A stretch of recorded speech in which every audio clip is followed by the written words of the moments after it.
Shalom, perkenalkan nama saya Felis Nopalix. Saya berasal dari Samarinda, Kecamatan Samarinda Seberang, Kelurahan Mangkuparas, Jalan Manunggal, Gang Manunggal, RT 19. Saya berkuliah di Universitas Widya Makam, Fakultas Ilmu Sosial dan Politik dengan jurusan Administrasi Negara NPM 2163201043. Dan sini saya akan mewawancarai Vincentius Yudhistira dengan tema korupsi. Nah, pertanyaan pertama, apa yang Anda ketahui tentang korupsi? Korupsi itu adalah sebuah tindakan yang tidak jujur yang dengan memanfaatkan jabatannya demi menguntungkan bagi pribadi dan juga orang lain. Pertanyaan kedua, apa perbedaan antara perilaku korup dan perilaku korupsi? Jadi kalau perilaku korup itu artinya sangat busuk, suka menerima uang seperti uang suap atau uang sogok dan untuk kepentingannya sendiri dan juga sebagainya. Sementara korupsi artinya perbuatan busuk juga sama, tapi perbedaannya sedikit, yaitu seperti penggelapan uang, penerima uang sogok dan juga sebagainya. Pertanyaan ketiga, apa saja yang termasuk perilaku korupsi? Yang termasuk dalam perilaku korupsi seperti merugikan keuangan negara, suap menyuap, perbuatan curang, gratifikasi, pemerasan, penggelapan dalam jabatan. Jadi seperti ya. Ya. Pertanyaan yang keempat, siapa saja yang dapat melakukan korupsi dan perilaku korupsi?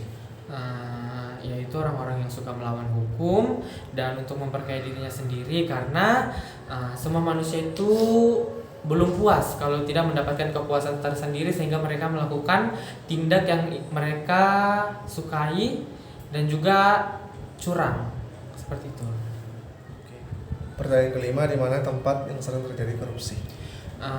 Dimanapun dan kapanpun itu bisa terjadi, karena kembali lagi ke jawaban saya yang keempat, itu manusia tidak merasa puas dengan kepuasan tersendiri sehingga mereka akan melakukan tindakan yang curang. Jadi dimanapun dan kapanpun itu akan terjadi sih menurut saya ya.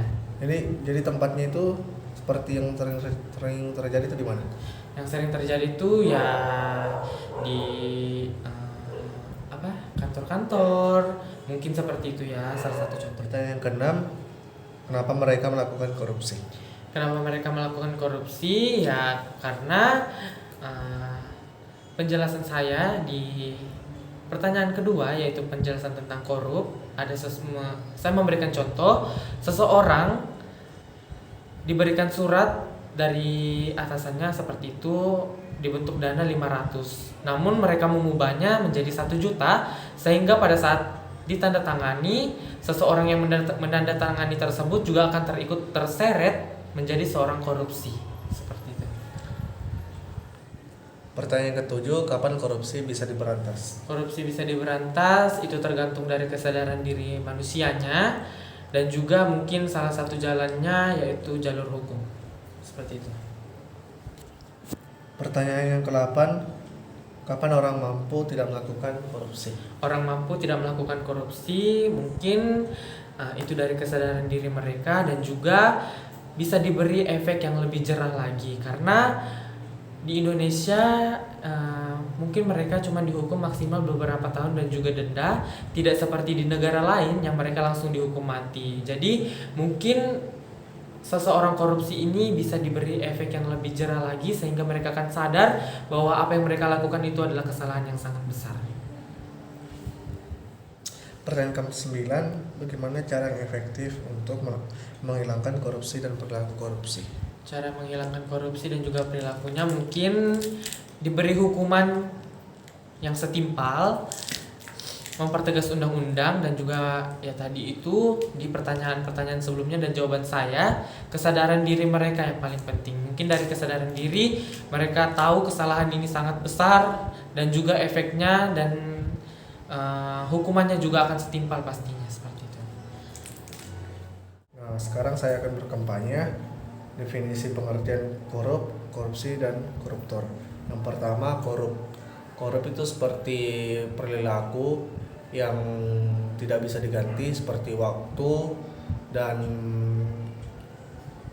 hal-hal yang bisa dikatakan tidak akan hilang Yang kedua, korupsi. Korupsi adalah perilaku yang sering terjadi itu penggelapan uang dan menandatangani suatu surat yang bersifat manipulatif.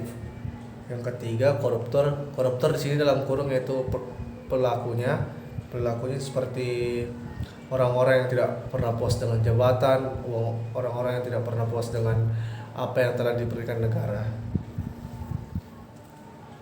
Yang kedua, bentuk-bentuk korup dan korupsi. Korup itu orang-orang yang menerima sogokan, menerima uang yang kotor. Yang ketiga, korupsi orang-orang yang melakukan seperti memberi uang-uang yang itu tadi kotor dan penggelapan uang. Nah, yang ketiga, faktor penyebab korupsi. Yang paling sering terjadi itu orang-orang yang tidak pernah puas, orang-orang yang mungkin hanya ingin menaikkan pamornya.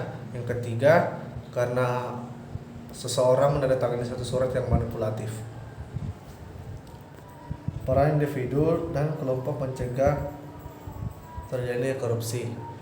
Nah, di nomor yang kelima saya sudah menjawab, seperti kita harus membawa sifat yang disiplin, kejujuran, bertanggung jawab, dan bekerja keras.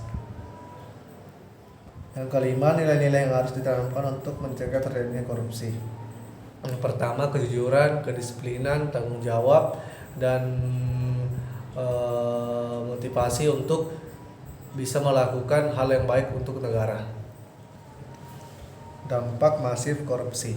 Yang pertama, ketika anaknya mempunyai bapak koruptor, dia bisa terjadi di pembulian di sekolah. Yang kedua, dampak ekonomi.